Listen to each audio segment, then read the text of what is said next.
All right, peeps. On today's episode of the Kung Fu Genius, the genius will be discussing the final installment of Unsettled Matters. Lots of gems, lots of weight loss due to anabolic steroids, lots of, yo, bro, I didn't write Unsettled Matters because I wanted to. I wrote it because I had to. Let's get to it. And every day, I practice martial arts. Yo, Dre, how you doing, man? Sifu, I'm great, Sifu. How are you? Doing good. I'm very not excited. I'm very excited about today's topic, which should hopefully be the third and final installment Yes. of looking through Unsettled Matters, the Mhm. Tom Bleecker, the 1996 Tom Going through Bleecker that- book, which he revealed all about Bruce Lee, and taking a look at it again, knowing what we know now, and seeing if the book is either completely full of shit or Let that guy mostly in. full of shit, right? Who lets the dogs out? So so here we are for the third part, hopefully final part. I don't know if I have, unlike when we did the 4-part final months of Bruce Lee, that was kind of interesting. There was a lot of stuff to talk about. Oh, I man. find this a bit exhausting because it's a bit repetitive in his In the the way he just asserts shit, Yeah. no evidence, and then Uh. just runs you over with it, and just keeps saying it like he already established it, right? He's very good at letting you know he has Bleecker Street cred. Absolutely. Very good at it. Absolutely. You know. So in the first episode, I did the big introduction, Oh, yeah. basically why I'm doing this series. So if you are coming to this episode first, please watch part 1 and part 2 for this to make more sense. Oh yeah. Part 1 goes into, my detailed reasons why I'm doing this. Part 2, we go over the first part of Unsettled Matters, which is Tom Bleecker's attempt at doing a basic, serviceable Bruce Lee biography, kind of go through the main points of Bruce's life.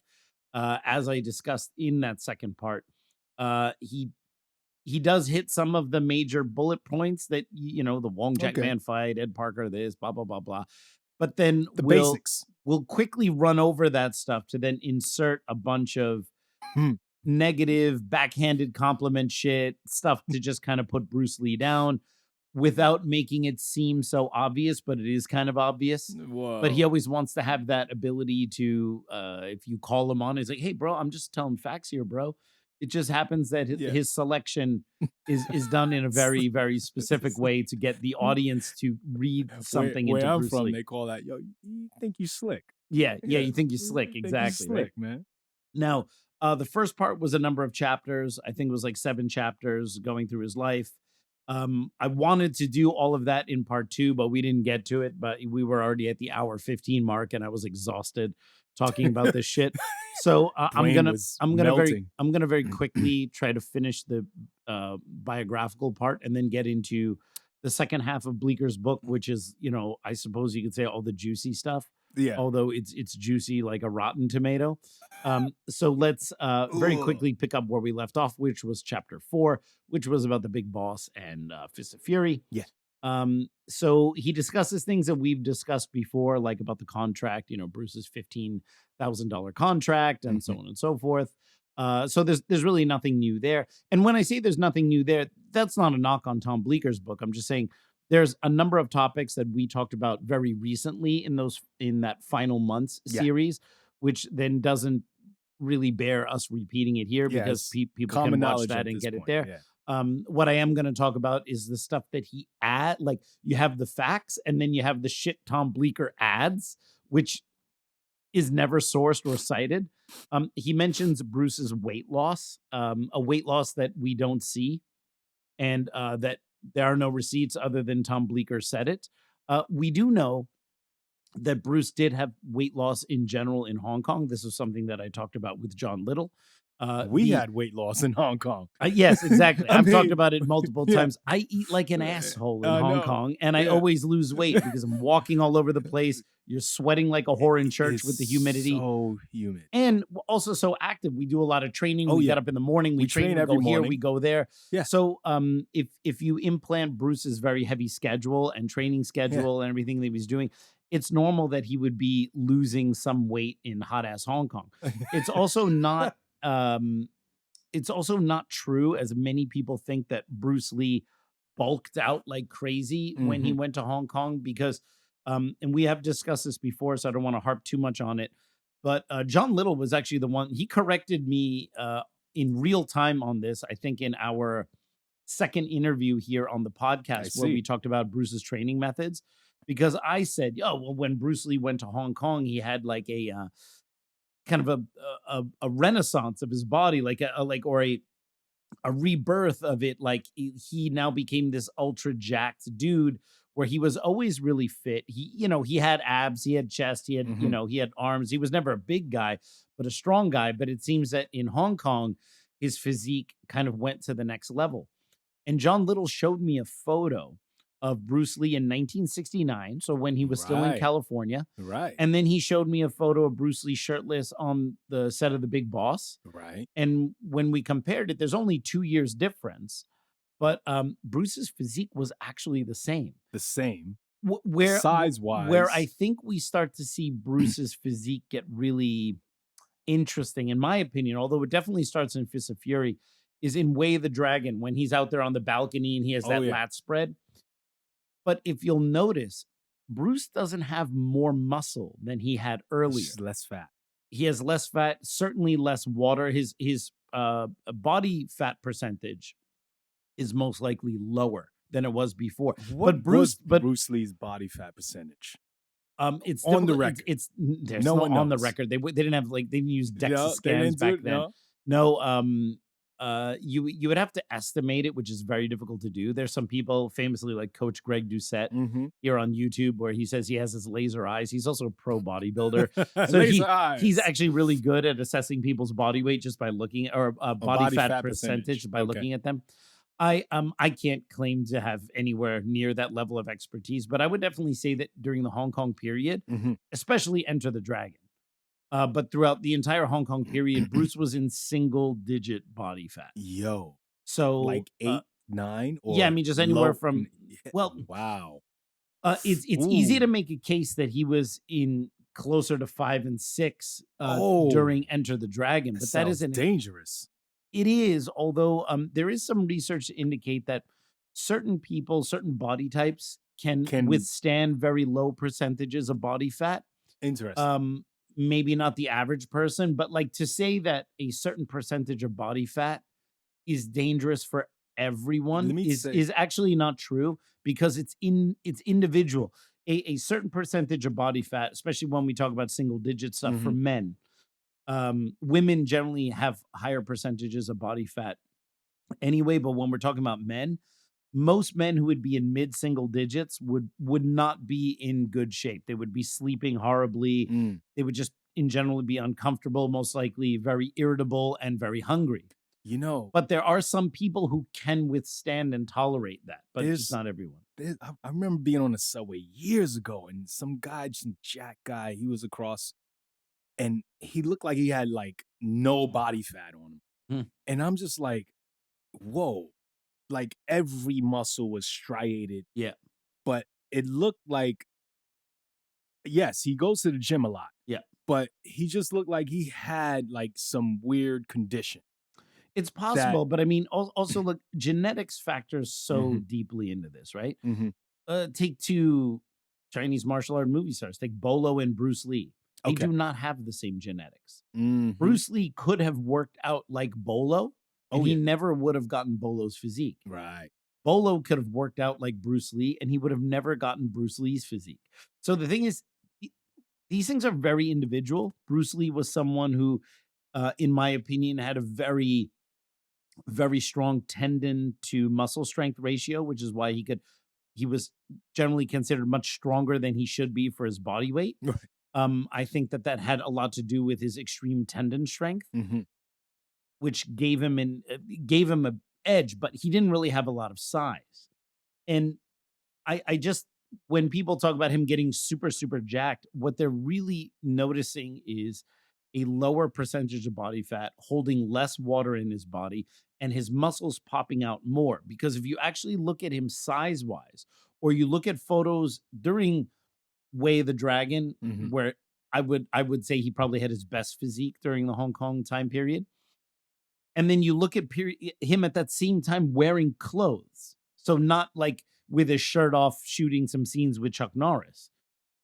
He looked the same in a shirt as he did in the 60s. Mm.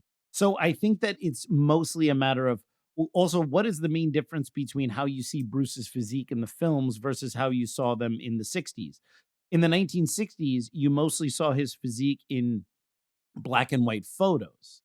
And in the movies, you're seeing him in full color with good lighting, camera angle shots, and everything like that. And I think people don't realize how much that factors into it. I mean, I've been now working out.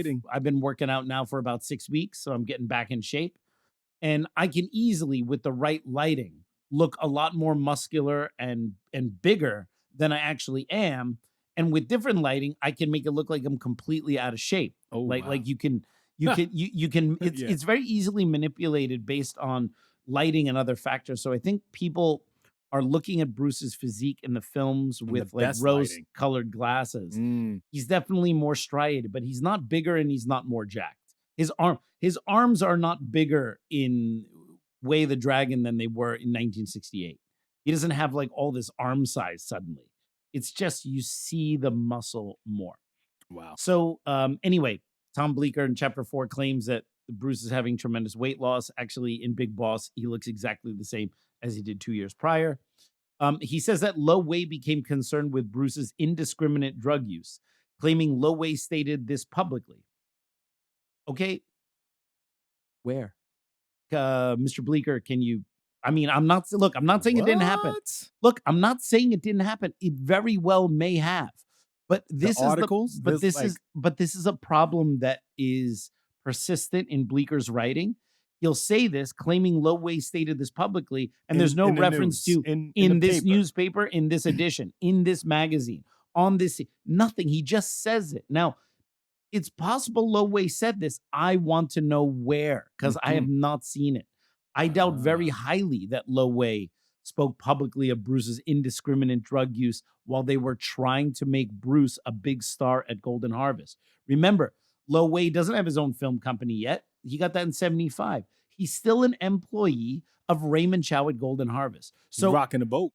So he's going to start talking shit about upcoming stars' indiscriminate drug use while they're trying to make him a star. To the press. Yeah, to the press. When Bruce's success at this point is the only thing that's going to save Golden Harvest from being no, it makes no sense. And at worst, like everything else in Tom's book, there's no evidence. There's no claim of it. It's just because it's in black and white, people go, well, Tom Bleecker said it. Tom Bleecker said a lot of things. I say a lot of things. And if you say something that's wrong, it's wrong, no matter whether it's in black and white or on a YouTube video. And if you say something that you claim is true, you better have something to back it up. And that's always missing. Hey everyone, it's the Kung Fu Genius. Fans and practitioners all know that the wooden dummy is the most coveted tool in Wing Chun, and now you can learn all about it in my cleverly titled book, The Wooden Dummy. I wrote this guide with you, the practitioner, in mind. Rather than mystifying any of the concepts or hiding so-called secrets, I've laid it all out in meticulous detail. The book is contextualized for practitioners of any lineage of the art, not just those who come from WT. Over 300 pages in length, The Wooden Dummy breaks down every aspect of the form, both technical, historical, theoretical details, and it makes it the perfect companion for anyone who's learning the wooden dummy techniques. I've even sweetened the deal for you. If you want to get a copy of this book signed by me, just use the coupon code SIGNATURE when you purchase the unsigned copy, and you will get the signed copy at no additional cost. So go to the link below or go to citywingchun.com/shop. Look up the Wooden Dummy book. Don't miss your chance. This is definitely one of the best books I've ever written on the Wooden Dummy, and I hope you'll find it's the best book ever written on the Wooden Dummy. Get yours today. Check it out. He said that the fighting wasn't going easy and the writing was on the wall. He said, I had a heck of a problem after my second movie became a smash. I had people stop at my door and just pass me a $200,000 check.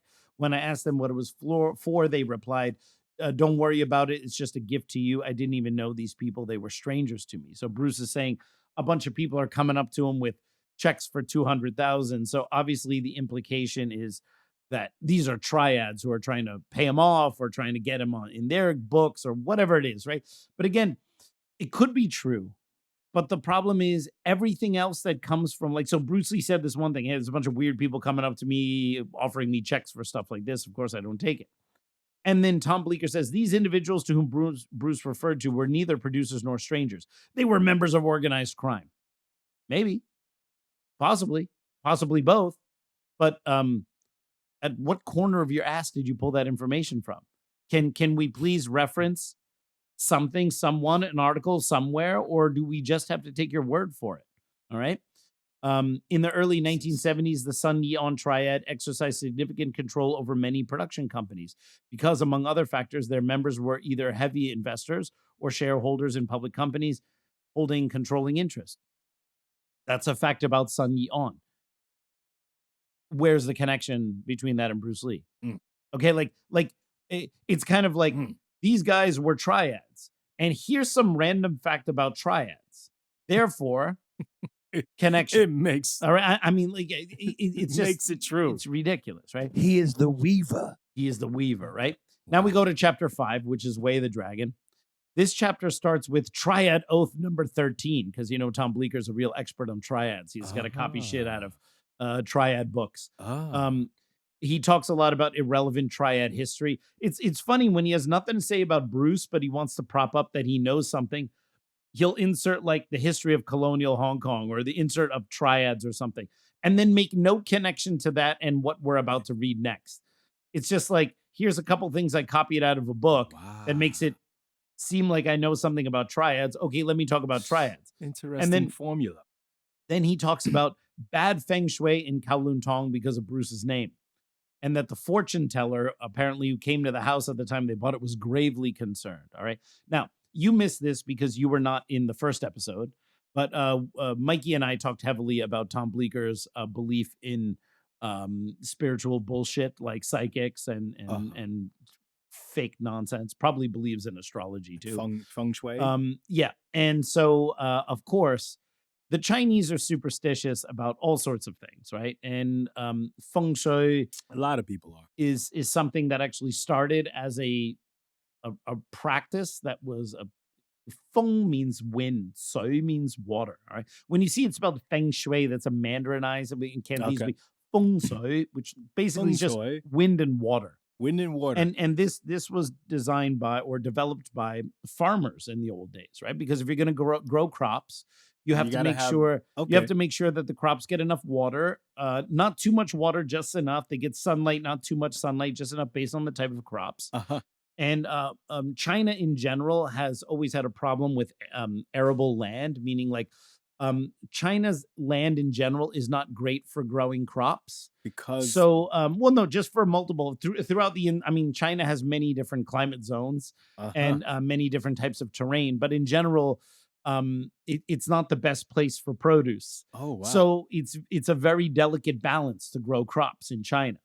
So this practice called wind and water was all about farmers trying to find the right balance between sunlight exposure and water and not too much and this and that to make sure that they can maximize what they grew. So the original practice of feng shui is something based in practicality. It's not based in anything woo-y spiritual.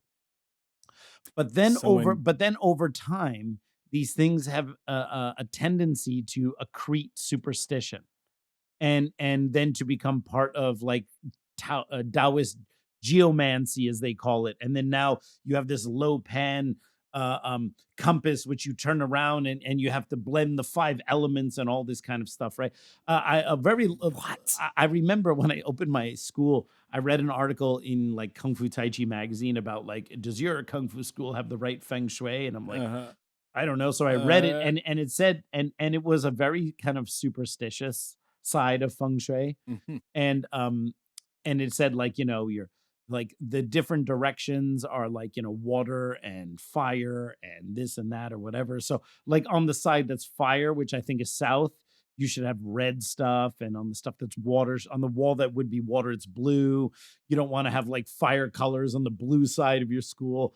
And so it was a lot of wooey bullshit like that. But when I started teaching Wing Chun, I wanted all the help I can get, even from fake spirits. Yeah. So I put a couple things in my school based on this article, but nothing too excessive. And Sifa Leung came and he was like, I remember he came for a seminar. He's like, why the hell do you have that thing on your wall? And I'm like, oh, that's because of feng shui. And what about that thing? Oh, it's because of feng shui. And he goes, that is bullshit.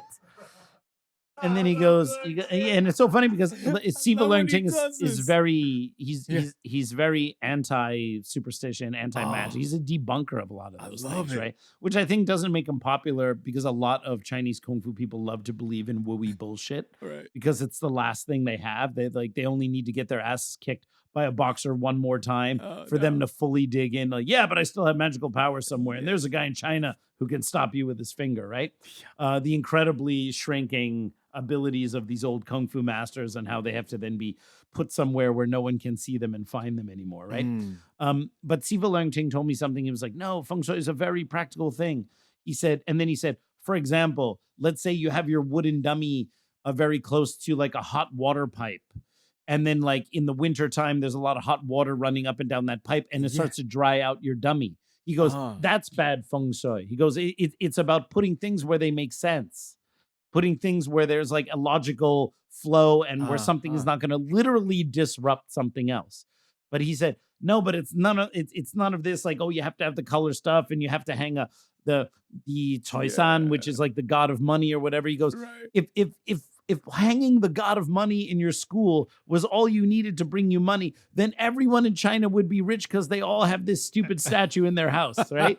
And it was very funny, like the way he put it. But anyway, of course, Tom Bleecker has to invoke feng shui because he believes in a bunch of wooey shit. The thing about the bad feng shui about Bruce's Kowloon Tong mansion is because the area that he had that mansion in, which I brought both of you guys there. I want to go back. We'll go there. Kowloon Tong in Cantonese is Gao Long Tong. Gao means 9. All right. Long means dragon. And Tong means pond. So that area of Hong Kong is literally the 9 dragon pond, right? Like Kowloon just means 9 dragons, but that is Kowloon Tong, that area. It's the 9 dragon pond. And of course, because there are these hills that basically cap the northern part of Kowloon and divide it from the new territories. Right. And because there are 9 of them, they call those the 9 dragons, hence Kowloon Kowloon. All right. Dope. So Kowloon comes from Kowloon, right? Dope. But of course, Bruce's stage name was Lei Xiu Long, Xiu Little Dragon. So he has the name Dragon in his stage name, and he's now living in 9 Dragon Pond. And they're like, you have 9 dragons surrounding the pond, and then you have the little dragon in there, and then it's like making a 10th dragon, and that's throwing everything. It's such dumb shit. I mean, wow. Couldn't they just rename it 10 Dragon Pond for the time that he was alive? But I mean, but even just like this kind of like spirits give a crap what name someone has. Come on. So they were saying Bruce Lee moving there messed up the feng shui. Yeah. He was like he was the little dragon, like hanging out with the 9 dragons and the 9 dragons, and of course the 9 dragons. Because have you ever noticed that spirits are always petty? And they're like, the 9 dragons are like, you can imagine the 9 Hong Kong dragons around Kowloon. I don't like this guy. He always calls himself the little dragon. Yeah, why don't we kill him slowly over a year and a half through very slow drug issues and seizures? And why don't we just do that slowly? Because I mean, it's like, if you really want to believe in that stuff, more power to you. But the rest of us are adults and we have no reason to believe in this shit. So anyway, he then mentions, Mikey. No, I'm just listening. Yeah, he then mentions the doctor's visit with Dr. Otto Au, which I've mentioned a number of times on this podcast. I love that name, Otto Au. Otto is a German name, O-T-T-O, and also a very famous comedian in Germany named Otto. And he was Bruce's doctor for the removal of the sweat glands. Yeah. And he also went to Dr. Otto Au for wild to me. Yeah, he went to Dr. Otto Au for a few other things. The complaints were sunken cheeks, profuse sweating, severe acne, and weight loss. Okay. So this would be around the time of Way of the Dragon, or a little bit after, I think he shot it, but before it came out, because it's around November 72. So Way of the Dragon came out in December of 72. So it's in between him shooting Way of the Dragon and Way of the Dragon coming out. Okay. So he's losing a lot of weight, and he has severe acne on his face, and the profuse sweating. And at that time, he was 124 pounds. Ooh. Okay, very light. Very, very light. And he was diagnosed as having axial hyperdrosis, which is profuse sweating. And we know this from a lot of the photos where Bruce he had very kind of dank pits in some of his shirts where he had the big sweat stain. So he just had his sweat glands removed. All right. Which is something that they don't really do anymore. But despite what a lot of people say, it's not this thing that's going to like ruin your life. It's just maybe an ill-advised, unnecessary procedure, but it's not going to like ruin your day. All right.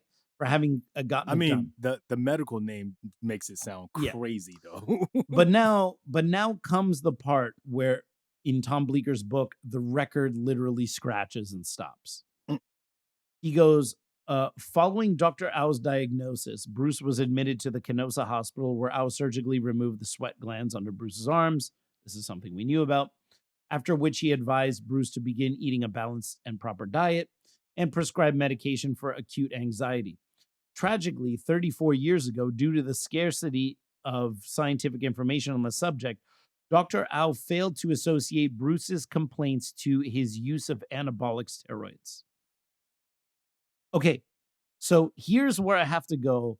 I'm not going to say Tom Bleecker's always a fucking liar. I'm not going to say that. But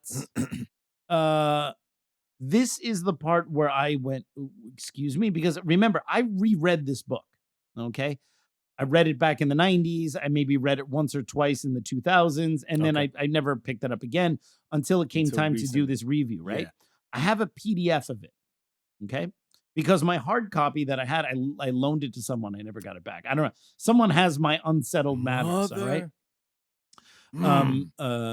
It's not me. Yeah. So you know. Or we should now call it the Uncited Matters. Right. Right. Uncited Matters. Mm-hmm. And when I saw this, it was like, okay, Bruce had the weight loss. All right. We know he was taking cocaine. All right. We know he was overworking. We know he wasn't sleeping. He had some acne on his face. And he had the sweat thing, which was a cosmetic thing. And then suddenly Tom goes, oh, too bad Dr. Otto Au didn't realize that this was because of his anabolic steroids use. And when I read that line, I thought, wait, did I miss something? Because the way he wrote it was like he had been talking about the anabolic steroids throughout the book. No. Dre, that is the first time he mentions it. And then he mentions it as if he had already mentioned it before numerous and times. matter-of-factly, and as if that this was a fact that was already established through previous chapters. He literally goes, tragically, 34 years ago, due to the scarcity of scientific information on the subject, Dr. Au failed to associate Bruce's complaints to his use of anabolic steroids. And I was like, what? Where did these steroids come from? And then, the cool thing about reading a PDF is you can do word search. So I typed in steroids in the book. And that was the first time it's mentioned in the book. He's like, yeah, but he should have known it was Bruce's use of steroids. It's, I don't know how to put it any other way than it is just like a total bald-faced lie and accusation based on no information. I'm not saying Bruce Lee couldn't have been taking anabolic steroids. It's just saying that Dr. Otto Au should have realized it was steroids is not evidence of it being steroids. Okay. Or like our good friend John Little said, if Bruce was taking steroids, he was taking really bad shit. No. And then just like what Tom Bleecker always does, like he wants to say Bruce was a triad, but there's no evidence of it. And then he'll have like 2 paragraphs about triad history. And then he'll go on to the next thing. As if somehow discussing the history of triads makes it more likely that Bruce was a triad. And then he has this baseless allegation of steroids. And then after that, he's got about 10 paragraphs on the history of steroids, and how bodybuilders use them and stack them. Oh, wow. Yeah. And none of it is tied to Bruce. It's just like, oh, and now here's the part of the book where I'll tell you about steroids. That's some fluff. No, it's fucking crazy that anyone was like, oh, well, that sounds legit. Yeah. And then we go to chapter 6, which is Enter the Dragon. There's more of the typical Bleecker shit talking. Oh yeah, this is still part of the biography. I want to get through the biography part so we can get to the juicy But this is bit. the last of the biography. Yeah, we're almost there. Yes. He talks about Bruce and Yip Man's funeral. We've talked about that before. Bruce did not go to Yip Man's funeral, and there's a lot of speculation as to why. Honestly, as someone who has looked into this and read the varying accounts, possibly he didn't even know. The only thing I can say is it's inconclusive why Bruce didn't go. Meaning that there's evidence to suggest he either didn't know, or he purposely didn't want to go, or he wasn't sure when it was, or he made an intent, or he intentionally didn't go to the initial funeral. But the problem is we don't know. And what Bruce Lee fans have a really hard time saying is, we don't know that, or we don't like honestly, I'm relatively certain I understand the circumstances of Bruce Lee's death, but I cannot say 100% that is exactly what happened, because it's still just based on the evidence that's been presented to me, and it's based on what I understand to be true, which could be totally wrong. So people need to be more comfortable saying, I don't know that. I'm not sure about that. I don't think anyone can know that. And because everyone wants to feel that they have an opinion on every little piece of everything. You have to have an opinion on why Bruce didn't go to Yip Man's funeral. You don't have to have an opinion. You could say he didn't go and we don't really know why. And I know sometimes there are people in the comments like, oh, there's a photo of Bruce at Yip Man's funeral. That was a separate separate ritual. That wasn't the main funeral, right? That was something else. Right? Look, I looked into it. All right. The thing is that it's just inconclusive. All right. Why he didn't go. We don't know. So there's no reason to talk too much about that, because I don't know. Tom Bleecker doesn't know. People don't know. Chapter 7 is the final curtain. He talks more about the Raymond Chow and Bruce Lee beef. We discussed this a lot in the final month, so I'm not going to recap that stuff here. Talks about the Lo Wei knife incident. Talks about Bob Baker. All right. So remember, this is in the years before the drug letters came out. He mentions that Bob Baker is the drug dealer for Bruce, but pretty much puts just it in the realm of marijuana, and talks about the Derringer, the gun that Bruce brought to when he visited St. Francis Xavier. He had it in the bag. We've discussed that before. But the interesting thing is, Tom knew that Bob Baker was the guy bringing Bruce drugs. We all kind of knew that at that point. I don't even think Bleecker's book was the first one to expose it, but no one knew that cocaine, no one knew psilocybin, all these other things that were going on there. Everyone just thought he was a weird, they didn't know the extent of it, right? Wow. And the thing is, for as much of an insider as Tom Bleecker wants you to think he is, Tom Bleecker didn't know that either. All right. Well, I don't think Linda would have told him. So the word steroid is mentioned 6 times in the book, and the word steroids 28 times. Okay.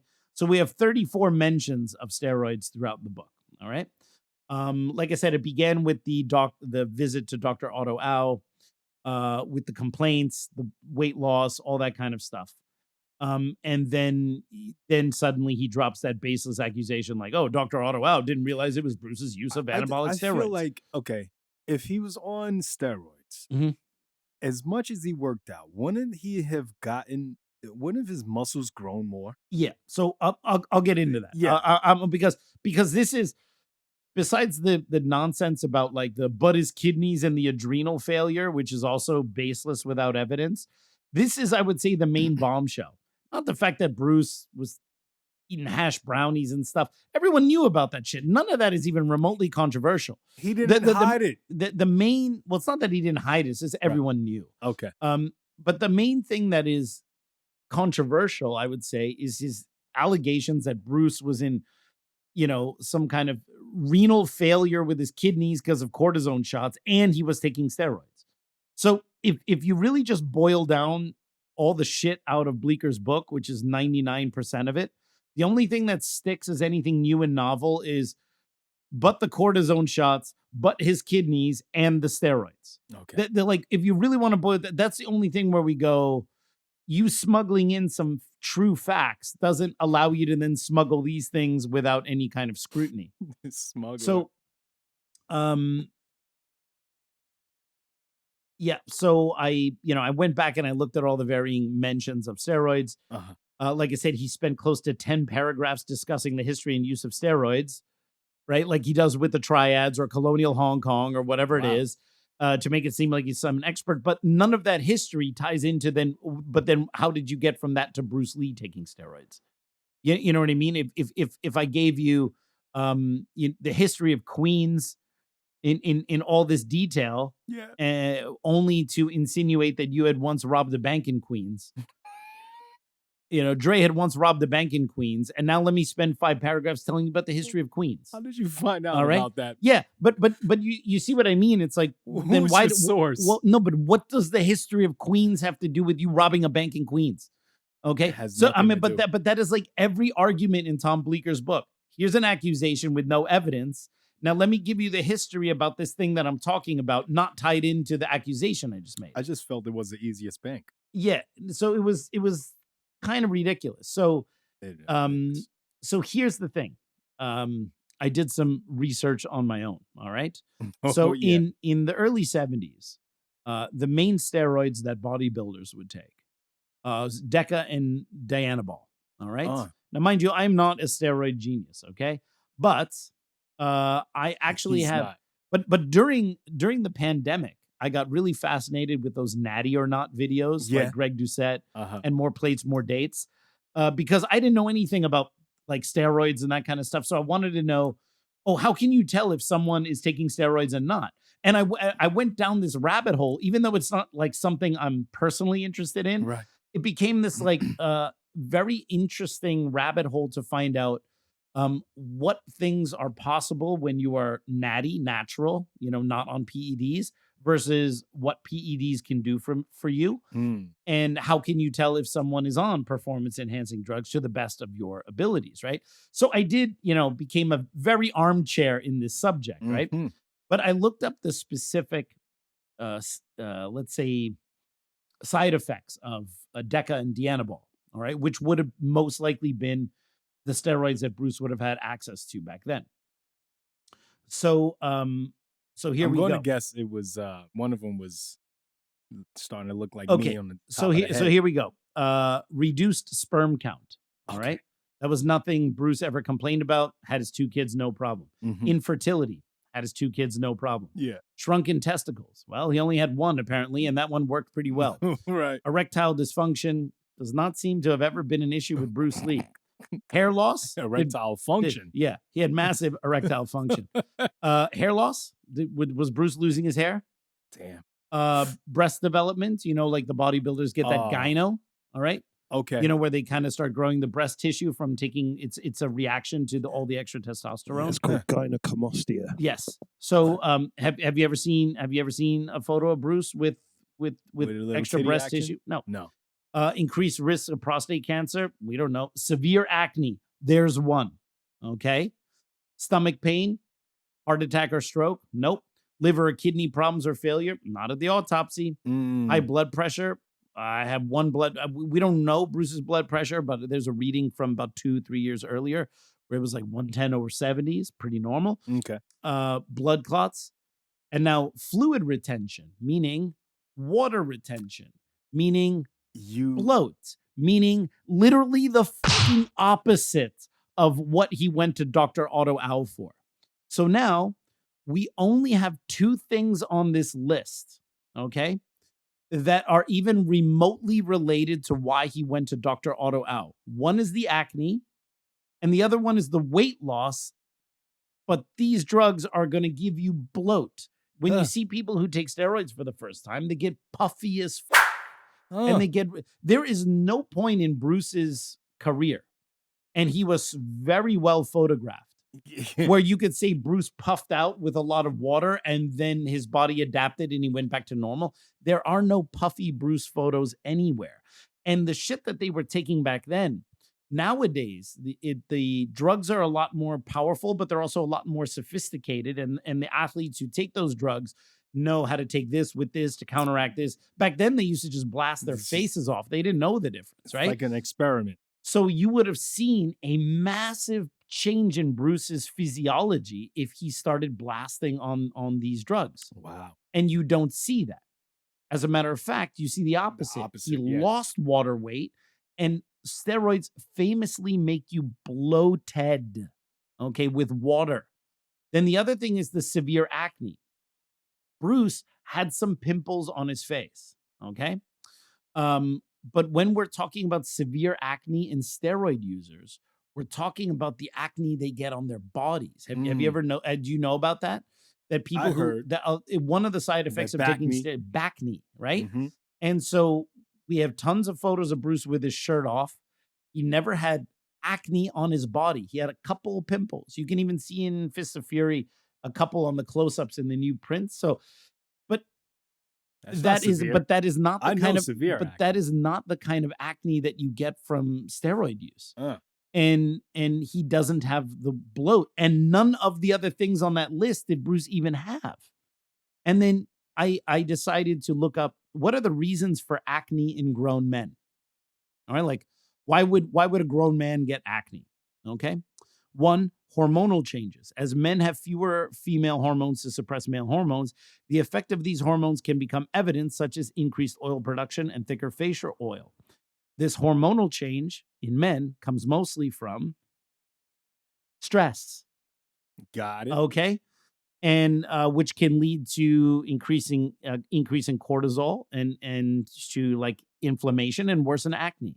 So is it more likely that Bruce was taking anabolic steroids while not growing in size, not getting water bloats? Or is it, and him giving him acne, or is it more likely that he might have got some facial acne because, I don't know, he was under stress?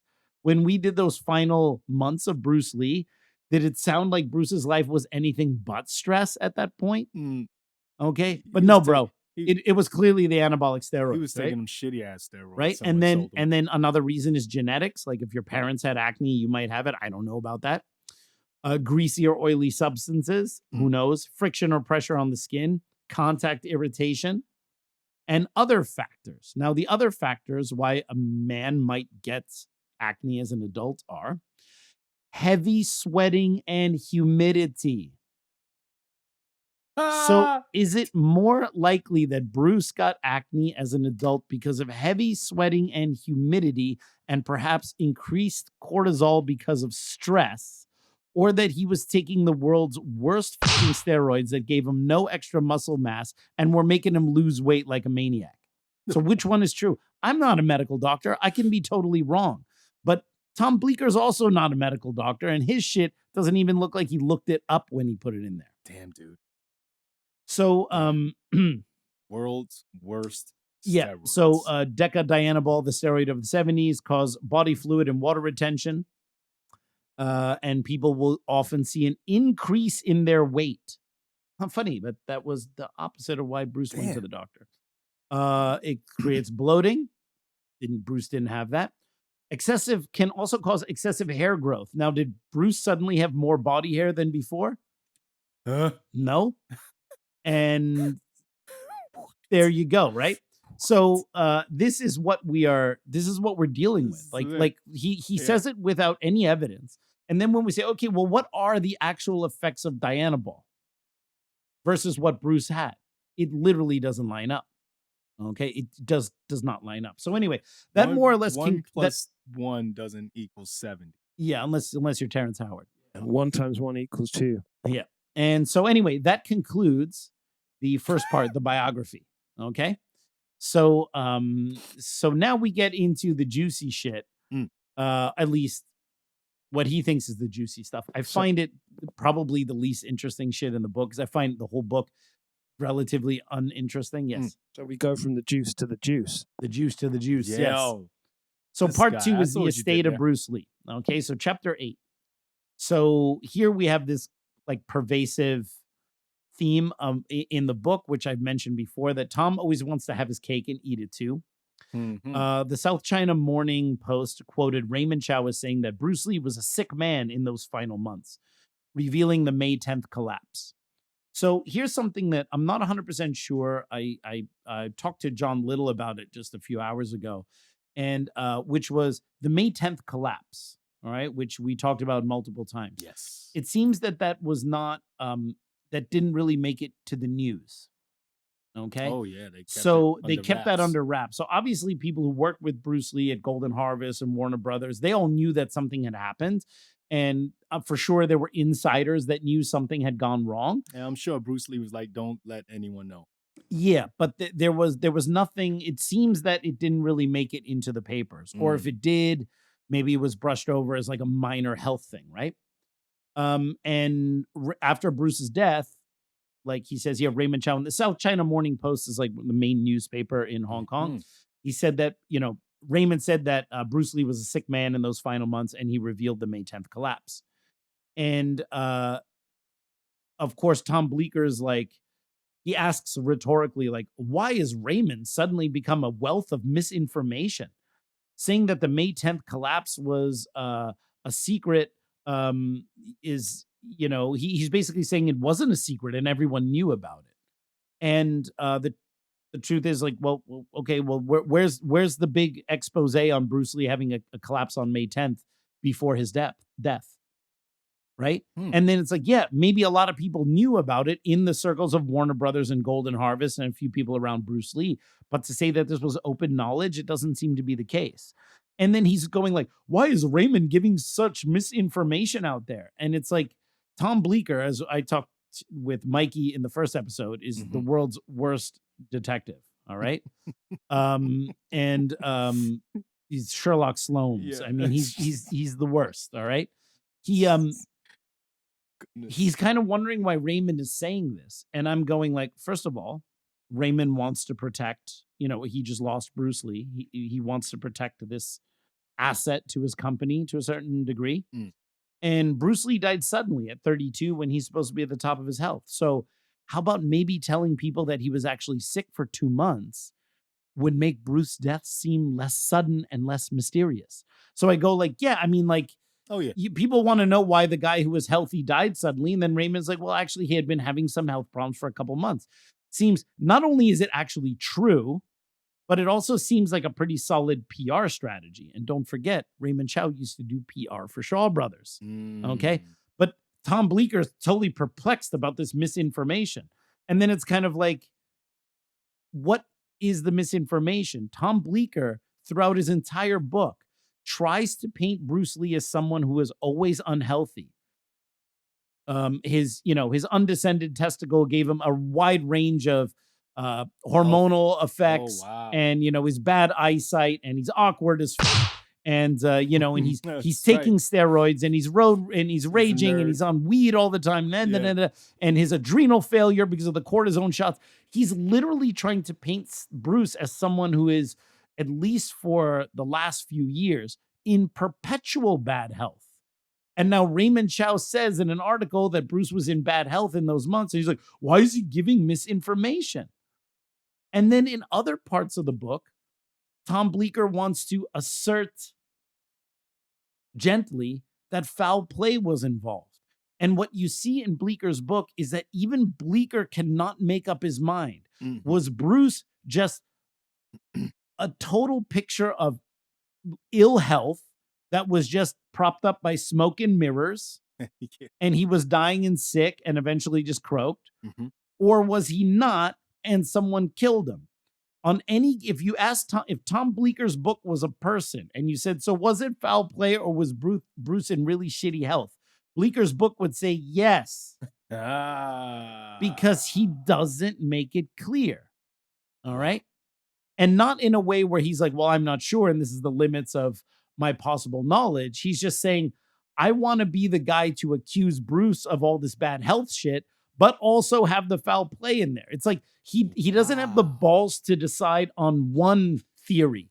So he just posits a few of them so that maybe statistically, when something comes out in the future, he'll be right by accident. He'll be, yeah. Okay. Smooth. Yes. And so it's funny how he flip-flops between Bruce being in such poor health and but also being the victim of foul play, right? Well, he missed the actual reason. And so then in this chapter 8, which is the first chapter of the second part, he throws shade at Raymond Chow for quickly capitalizing on Bruce's death by making that documentary, The Legend of Bruce Lee, where he filmed like Bruce's funeral and the house when they're taking that stuff out.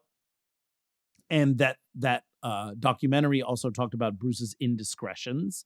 And he throws Raymond Chow shade for making a documentary that he meant. And at the end, it's like, there's a thank you to Betty Ting Pei. And Bleecker's like, oh my God, look at him like talking about these things. It's like, bitch, have you read your own book? Are you fucking kidding me? Are you kidding me? Dude. All right. Then he throws shade at Betty Ting Pei for making that like Bruce Lee, his last days, his last nights, that kind of, soft core retelling of Bruce's final days. And he throws shade at Betty for capitalizing on these salacious things. And he says it with zero irony in a book where it's all about baseless accusations and salacious shit. Yeah, well, I'm sure he didn't sell his book for money. He sold it for free, right? No. He sold it for money, but like it's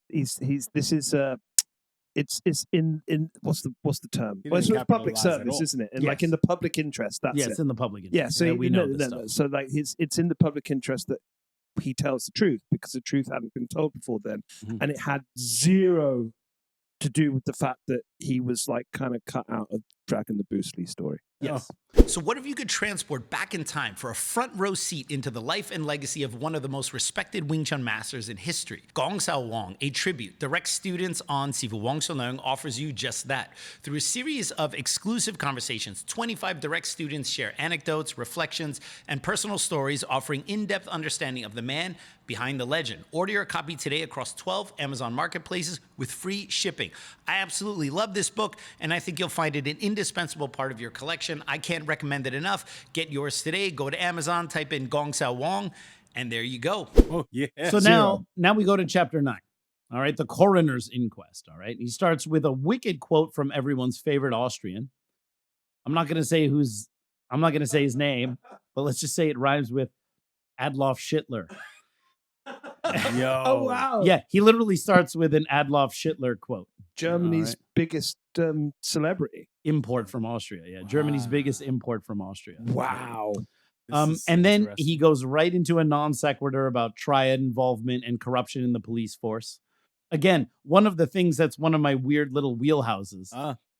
And you could tell he's just taking this stuff out of some books like that have general information about triads, but he's putting it in there like he knows it. He discusses Loy Locke, who was like a notorious corrupt cop who was like, the $600 million cop or whatever. And the funny thing is he doesn't mention Dang Tsang, who was a Wing Chun guy and also a corrupt cop and who also knew Bruce Lee. So even like when Tom Bleecker has the chance to make a connection somewhere, I'm reading his book and I'm going like, here he goes, just telling you now history of corruption in Hong Kong. And I'm going like, dude, you want a conspiracy theory? I can help you with this. Yeah. You don't even know enough to put this together. But he just puts it in there. And then he says that during the coroner's inquest that the speculation of drug overdose was short-lived because the amount of marijuana and the effects of it didn't warrant it, which we discussed before. The amount of marijuana found in the autopsy was negligible. And then he throws in the laced marijuana theory that, it must have been poison. By the way, our good friend Bay Logan for the longest time believed in the tainted cannabis thing. That was because that was the only drug that was found in Bruce's body, but they did test for poisons and they didn't find any. Okay. They did supposedly test for all sorts of things, but as we discussed before, there may be a reason why certain things didn't come up in his autopsy, mainly having to do with slow boating his labs over the course of about a week. But again, he throws in the laced marijuana theory, but no evidence. He just puts it in there because he's freaking Tom Bleecker, right? Then chapter 10 is the autopsy. And here comes the only reference to cocaine in the entire book. All right. Whoa. And because, of course, we know the big bombshell about the drug letters that came out in 2021 was that Bruce seemed to have been a habitual user of cocaine, and perhaps this factored into a lot of his behaviors and things that were going on towards the end of his life. And Tom Bleecker claims to be this ultimate insider for having been married to Linda for however long he was. Mentions Baker, but doesn't understand the extent of what Baker was bringing. And then so I did a word search for cocaine. Oh, in okay, in the Bleecker's PDF. book, because hey, if he mentioned it, if he knew about it and it was in a couple points, then we could say, hey, maybe Bleecker knew about it, but he didn't really want to say it openly. But it's very clear, having the word cocaine appears one time in the book. Okay. And I will read you the exact quote where it appears. All right. It says, although Lamb, and Lamb was one of the, one of the coroners who administered the drug tests. Although Lamb did not elaborate on which drugs he had tested for, it seems fair to assume that his list would have included cocaine. End quote. That's it. That's the entire reference.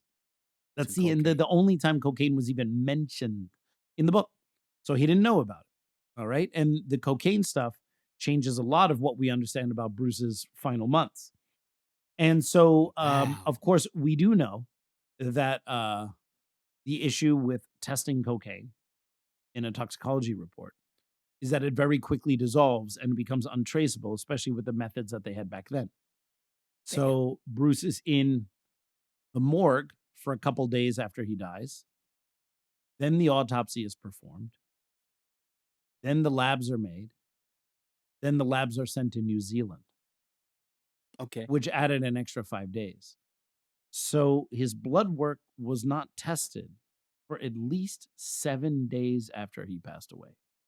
There are certain substances which will clear the blood in 3 days, even in a deceased victim. There are a lot of studies out there about the difficulties of tracing certain substances in decayed bodies, like bodies that have already been dead for a little while. They now have methods to do it because they have much better methods now than they did 50 years ago. But we're also talking about 50 years ago. Yeah. And so there's a reason why certain things did not come up in Bruce's autopsy, because the labs were perhaps intentionally slow-boated. And by the time they were checked, they could not have indicated certain items at that time. It would have been past that window. So, but Tom doesn't know this. Okay. Damn it. The only reference was like, well, they probably did test for cocaine. And the truth is, they probably did. Doesn't mean they would have found it, though. All right. Damn it. He mentions that Bruce took meprobamate, which was the equagesic that they later blamed, and so on and so forth. He does actually mention one thing that is true, and it's a point that I've mentioned before that some people don't seem to get in their heads. Bruce supposedly got this brain swelling because he was allergic to something in this aspirin that he took. But when you see that he was, I mean, that's what the official story is. But then when you see that he was most like the headache that he was experiencing was most likely the brain swelling. He was experiencing brain swelling, which was giving him a headache. So he took the equagesic to get rid of the headache. But the brain swelling was the thing that he took the medicine for. It wasn't the medicine that gave him the brain swelling that killed him. Otherwise, we would have to ask, how come he had the same exact thing happen on May 10th with no meprobamate involved? All right. Not to mention that he had actually been taking that drug for a few years since his back injury. So it wasn't something that he was not used to taking. So it wasn't like Betty gave him something he had never taken before. And he was, didn't know that he was allergic to. Allergic, right. That's not the case at all. He would have known. Then chapter 11 is, and I'm going a little bit more quickly because we discussed a lot of these things in our deep dive on the four parts of Bruce's, final months. Right. And honestly, Tom Bleecker doesn't add anything new. If it's not a made up allegation or just him telling you triad history unrelated to whatever, there's really nothing new in there. All right. So when we get to chapter 11, it's war declared. He goes into post-death legal issues with Raymond and the fact that Bruce was virtually broke at the time of his death, according to Tom. Okay. He claims Adrian Marshall, the lawyer we talked about before, was very controlling of Linda based on someone else's statement. So based on one person's statement, he now was going to tell you exactly what Adrian Marshall was like because he had already intimated that there was something going on between Linda and Adrian. Again, evidence, it's not Tom's strong suit. Chapter 12, Lloyds of London and the AIA, which is like 2 insurance policies that were held on Bruce at the time of his death. Okay. None of this stuff is new. The insurance companies initially didn't want to pay out because drugs were involved in Bruce's death. Yeah. And when Bruce signed for these insurance policies, he of course had to sign that he was not taking any drugs or whatever. When he dies, there's some drug involved in the autopsy. So then the insurance companies want to say, well, he was taking drugs. So that nullifies the insurance policy so they don't have to pay out.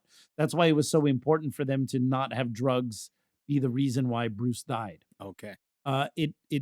So none of that stuff is new. I mean, it's not like Tom was the first one to mention this, and the way he talks about it is not really interesting. You can get a better breakdown of this in Matt Pauly's book, way better, without the extra weird accusations that Bleecker is always going to throw in there.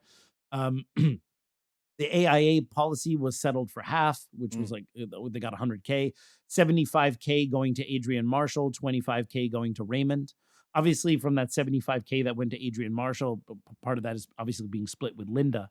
And that's pretty much it. They had to prove that Bruce wasn't using drugs before the time that he had signed the insurance policy, which wasn't true. They definitely lied on that. But I think at some point, the insurance company, they just settled and gave them some money. Then we go to chapter 13, the settlement. Really nothing at all interesting there. The unsettlement. Yeah, the unsettlement, unsighted matters. Chapter 14, it's called Quiet on the Set. This is where he starts to put weird allegations of the butler, Wu Gan, as having something to do with Bruce's death. And so this was the first time I had ever heard, when I read this book in the 90s, it was the first time I had ever heard of Wu Gan, the butler. Wu Gan was basically a childhood friend of Bruce Lee's. When Bruce grew up in Hong Kong, he grew up in a, let's say, upper middle class home, and they had servants. And unlike Hong Kong nowadays, most of the domestic servants in Hong Kong tend to either be from the Philippines or Indonesia. In those days, in the 50s and 60s, a lot of the women who would work as domestic servants came from mainland China. They were immigrants. Okay. Gotcha. So they would come in and they would basically be live-in maids and nannies and so on and so forth. And Bruce's family had live-in nannies and maids there. And Wu Gan was the son of the maid. Okay. So you have to imagine that Wu Gan is like the son of the help, and they all live there. Essentially, they grew up together. They grew up together, right? But obviously, there's a little bit of a class distinction there, and Bruce being, but still, they grew up together. And then, so it's interesting that when Bruce then comes back to Hong Kong, becomes a movie star, his butler is his childhood friend, who was the son of the servant when he was like a kid, right? Now, so cool. We know from the Bob Baker drug letters that Bob Baker was sending at least some of the shipments to Golden Harvest's office on Nathan Road, care of Wu Gan the butler, meaning that if those were intercepted, that Wu Gan would be the fall guy. I'm sure they were tight. Yeah, but I mean, I'm saying like it's not. I wouldn't say that this is Bruce's finest moments. But I mean, you know, it's very easy to sit here and judge. I mean, they were just trying to figure out, okay, how are we going to do this, right? Obviously, you're not going to send hardcore drugs in Bruce's name. It has to go to someone. Can't go to Raymond's. So they just made Wu Gan the fall guy, right? Which is not great, but it is what it is. It's just a fact. And people don't need to judge. Like, everyone's like, oh, no. Like, you don't even have to have a judge. Look, it's just a fact. Just like, fucking deal with it. It's possible Wu Gan was like, man, send them to my name. I got you. Yeah. And so, but it's also very clear that perhaps for saving money on taxes or other things, they put a lot of things in Wu Gan's name. So Wu Gan was maybe also partially there to kind of help them maybe hide assets, maybe just save money on taxes or whatever.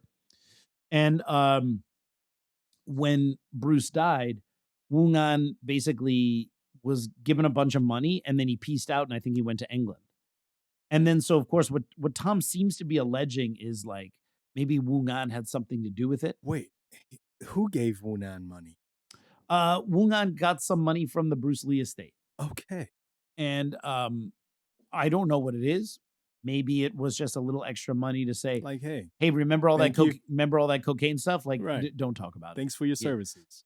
More like, here's some money. Don't talk about the cocaine stuff to anyone. In fact, don't even talk to anyone about Bruce. Because as far as I can tell, Wu Ngan has never made a statement. He more or less just disappeared. It's just a hush after that point, right?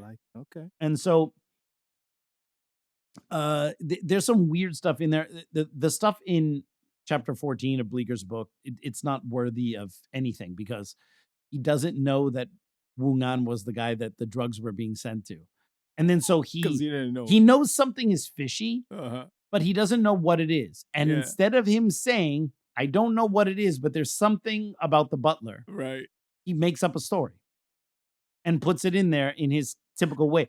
Instead of just saying like, well, we don't know. Something seems fishy. He goes, something seems fishy. I don't know what it is, but let me tell you what it is. You know, it's like this kind of argument from ignorance. It's ridiculous. Now, chapter 15, the estate of Bruce Lee.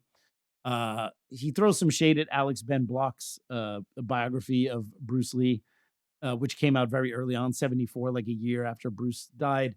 And said that it was just a skeletal biography because not many things were known about Bruce Lee there. I'll tell you one thing. Alex Ben Block's biography on BruceLee is a way better biography than what's happening. Uncited Matters. But they say that because not that many things were known about Bruce Lee. It's like, but you're showing that there's still not that many things known about Bruce Lee. Exactly. It's just, what are you talking about? He's just making shit up. Oh my God. This guy. Plautus Assus. So now we go to chapter 16, Game of Death. This is where he has more of these steroid allegations. Again, with no, like, he says it, but when you read it, he doesn't say so-and-so told him, or there's a note, or he found the smoking gun. He just says that while shooting Game of Death, Bruce went basically off cycle on his steroids because I guess the steroids were giving him so many adverse side effects that he went off cycle so his body could chill. All right.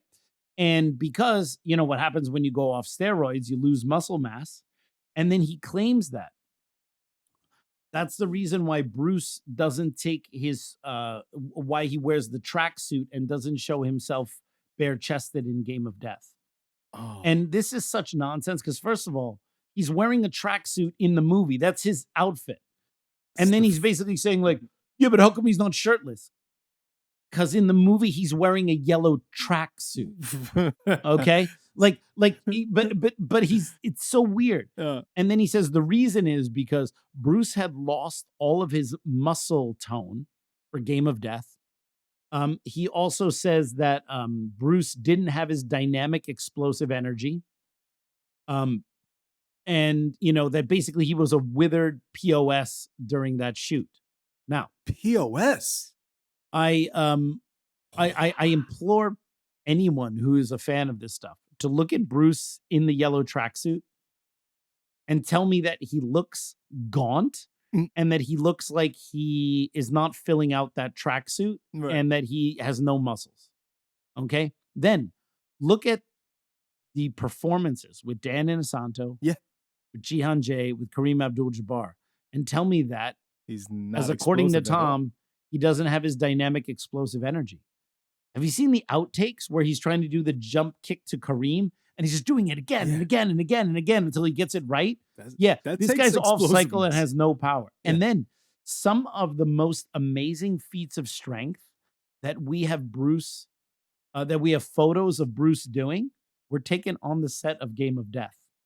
There's a photo of Bruce doing push-ups on just his thumbs on the set of Game of Death. Then there's the photo where he's sitting in the pike position with his legs up just on his hands, with his feet piked up like this. Wow. And there are some photos on the set in between takes where Bruce has his the top of it down and you Just- can see him. And he looks just like he always looks. But Tom Bleecker's like, no, he was totally weak and he didn't have any strength and he had no explosive energy. And the only person seeing this is Tom Bleecker because no one else with their right eye sees it. And I'm sure that people who want to believe Bleecker watch it and then they look at it with the lens and the taint, like the contamination of having read what Bleecker wrote what's about it. strange? Yeah. I feel like his book sales are going to jump after this episode. I don't know if the book is still in print. Ah, Yeah, because I think it was printed by some Yes. rinky-dink, it's not Simon and Schuster that put this book out, right? All right. great. Okay, Yeah. good. Yeah. I'm happy It was, now. it was maybe Simon and Shyster. Um, so anyway, but it's like it comes off as gaslighting bullshit. Yeah. Oh, look at Bruce. He's totally weak. He doesn't even show his upper body without without wearing that tracksuit that he can't fill out, and he's totally weak and has no explosive energy. Have you seen the outtakes from Game of Yeah. Death? You He hasn't idiot. seen the outtakes. So then chapter 17 is July 20th revisited. Oh, Tom Bleecker drones on a lot about the timeline.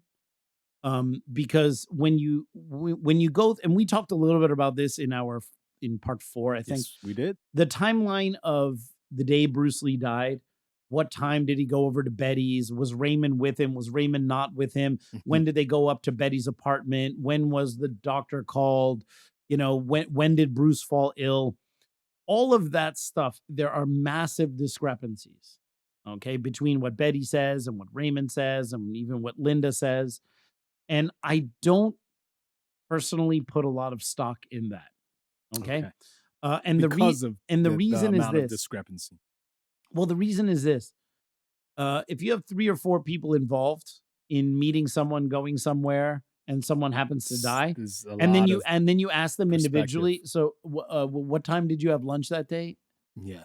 Do you know what time we ate that fried rice today off the top of your head? It's 0. Yeah, no, I you didn't would eat- have I didn't eat fried rice. and I but don't know. you would have to go back and look, right? Yeah. And now imagine someone's asking you a few days later. Was it Oh. 11:30? Was it 1:00? Was it 2:00? Right. What time did we even get started recording here? Right? Yeah. You know what I mean? Like even like I would be like, what time?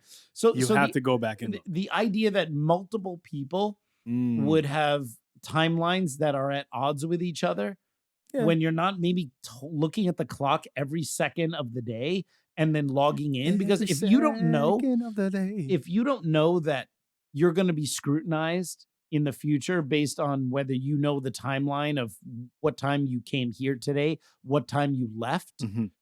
you wouldn't be paying any attention to it, right? And the ones that know they're going to be scrutinized about it will look back and will have an idea. Oh yeah, I did it. This blah blah blah blah Yeah. blah blah blah. But police And interrogation. that's when you got to be like, Yep. hmm. No, you're absolutely right.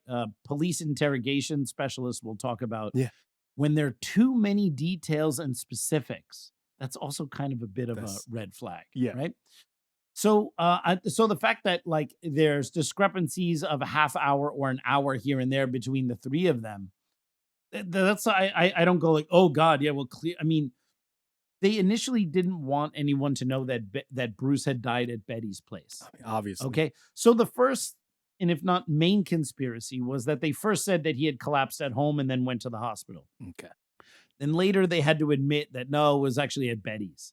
And so the first conspiracy, Because of your man at the the first conspiracy was that they tried to change where Bruce had died or collapsed. right, and that's where it kind of fell apart. And then once they know you lied about the one thing, then everything else is like, oh yeah, well the timeline is totally fishy, right? Uh-huh. Timeline would have been fishy if they admitted that Bruce died at Betty's to begin with. Oh, All right, because it's discrepancies between varying accounts, right? And I also think the fact that they didn't want to make it seem, I think they didn't, perhaps this is just my speculation, that I think Bruce had been dead for a little bit longer and they were kind of freaking out about what to do. what do we do? What do Because we do? it was What do very we do? clear that by the time the ambulance came, Bruce was already dead. And I think that Bruce had died. They knew he was dead and they were going the typical, Shit. think like in a Quentin Tarantino movie, like, oh shit, what do Yeah. we do now? Something happened, right? And you're going, okay, so do we call the police? Like, I think a lot of the scrambling and a lot of the hemming and hawing and the hesitation is not because Raymond was trying to wait out the clock and let Bruce Lee die. I think it was pretty clear because the autopsy also says that this the brain swelling that Bruce had received when he died incurred very rapidly. Whereas on the May 10th collapse, it seemed to have been a little slower and they had more time to get him and to resuscitate him. But this was the autopsy states that it was very fast. So Wow, like a balloon. I have no reason to not believe that Bruce just didn't die very quickly. And then he's clearly dead. And they're, oh shit, Bruce Lee is dead in this apartment. And that caused a lot of time delay. And who do we call? Like, what are we going to do? Right. And I have a feeling that has more to do with why some of the information on the timeline is not that clear. But that doesn't change why Bruce Lee died.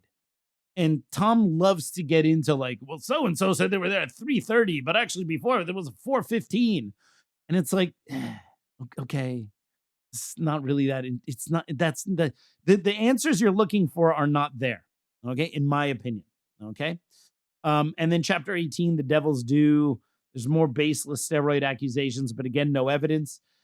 He just says all the time, like he started and quit steroids at various times. Oh, here he was off steroids. Here he was on steroids, with no evidence. There's never like so and so said, or I got this from here, or I found a note in Linda's for a prescription for steroids. Nothing. He just says he started here and took here and didn't go here and stopped taking steroids on Game of Death, and doesn't say it's not in the back. It's nowhere. It's just coming out of his ass. Damn, though. He talks about this. We get into the bullshit about the adrenal crisis, the use of cortisone, and there does seem to be a bit of conflation. Not as much. In previous videos, I talked about, it seems like Tom Bleecker can't tell the difference between corticosteroids and anabolic steroids. Now, having read his book, I realized that was a slight misremembering on my part. He does very clearly say anabolic steroids and the cortisone stuff, but there's a couple paragraphs in chapter 18 where you're not sure if Tom is sure. It's like, are you talking about the cortisone or the steroids here? Because he almost seems to indicate that like the cortisone shots Bruce was getting had some kind of anabolic effect. And there you start to go like, are these like what? Like, and again, I could be wrong, but it's not clear. It's very poorly written. Dr. Tanny was the doctor that treated Bruce when he had his back injury. Okay. And he gave him cortisone shots, which is true, to reduce the inflammation in this horrific back injury, according to doctors' records and notes, for about a year. So that would be mostly 1970 into 71. Then, so we have evidence that Bruce did get these cortisone shots, and but for a year, and that was it, because none of his Hong Kong doctors mentioned cortisone. It's not in the drug letters like, hey, hey Bob, can you send me some cortisone shots? Send me the C shot. None of his doctors talk about giving it to him or that he was on it during the time at the inquest. There's no mention of Bruce being on these things. And here's the thing. They did not want Bruce dying because of drugs, because of the insurance shit. So if there was like, oh my God, he was taking these cortisone injections that was fucking up his kidneys. Hey, pin it on that. Now the insurance company is not going to say anything because a doctor was administering a drug and it happened to be detrimental. Okay. So they would have loved to have been able to pin Bruce's death on kidney failure due to cortisone shots that he was getting from a doctor. Why didn't they do it? Because it doesn't seem he was taking cortisone shots in the final 2 years. And then you know what this dude says here, our boy Bleecker? What did he say? So he talks about Bruce getting the cortisone shots from Dr. Tanny for about a year. Then he says the details of Bruce using cortisone in the last 2 years, meaning the last 2 years of Bruce's life, meaning he got him in 70, 71. So now it's okay. What about 71? Continued. What about 71 to 73? There's no evidence, right? So look at what Tom Bleecker does. It's typical Bleecker shit. He talks a lot about Bruce getting the cortisone from Dr. Tanny for a year. Then Bleecker says the details of Bruce using cortisone in the last 2 years are difficult to piece together because he admits he has no evidence for it. And yet he has a high confidence that it was adrenal insufficiency because the cortisone shots were ruining his adrenal system and his kidneys. And then he says, like, but I don't actually have any evidence he was taking these corticosteroids in the last 2 years. But I know that's what happened. And Bruce's autopsy, kidneys are clear. So there's no there on any of Bleecker's stuff. None. He sounds like an anti-vaxxer. Yeah, probably. You know what I mean? That kind of like, hey, you ever see those guys on the internet? They're like, hey, can anyone, I keep trying to look up this thing and I can't find any evidence on the internet. It's like, because it doesn't exist. Yeah, keep looking until you find it on some website, wherever Eddie Bravo does his research. Maybe you got to go to the dark web. Yep. And then he's missing the cocaine stuff. So missing that, he clearly sees that there's some things he doesn't know about, but instead of going, I don't know what's going on here, but something's going on here. He just makes shit up to fill in. It's the typical God of the Gaps argument. He doesn't know how he got from A to B, but he knows there was an A to B, and he just makes up a story. And once you know about the cocaine, it fills in a lot of those gaps he did not know about it. All right. Chapter 19 is foul play. This is probably one of the dumbest chapters in the book. Not worthy of discussing anything about. Damn. Wait. Does Chong Itsu make another appearance, though? No, because the Chong Itsu psychic bullshit, that's on a video Bleecker made on YouTube. Oh, yes, of course. It's not in the book. Oh, yeah. Sorry. I really wanted it to be in the book. That's what it was. And then, but the funniest bit is chapter 20, which are his parting thoughts. After having revealed to you all the things that he needs to reveal, it's like this really weak attempt to pretend that he's like exposing the truth about Bruce because, he wants to lift the veil of Bruce's sainthood because Bruce would want it. And he wants the truth there because truth and Bruce and he's got to do it and everything. So you understand, it's up to him. Like he didn't do this because he wanted to, bro. No, he did it because he had to, right? That's been the overarching feeling I've got throughout the whole of this process, honestly. Yes. So now, Dre, I think it's time for me to finally give my rating. He's the Bruce Jesus. Yeah. It's time for me to finally give my rating. I can't wait. On Unsettled Matters by Tom Bleecker. Dun, dun, dun. All right. So my assessment of the book is a biography. No. It has a primer on Bruce's death. Should we do it like out of 10? Would that be good? Like, should I give it a rating out of 10? Yes, I think you should. I think so, right? Okay. I'd say it's a exploitative piece of dog shit out of 10. And that's all I got to say about that. All right, everyone. Well, I hope you enjoyed that episode of the Kung Fu Genius. As always, don't forget to subscribe to the Kung Fu Genius. Hit that bell for notifications.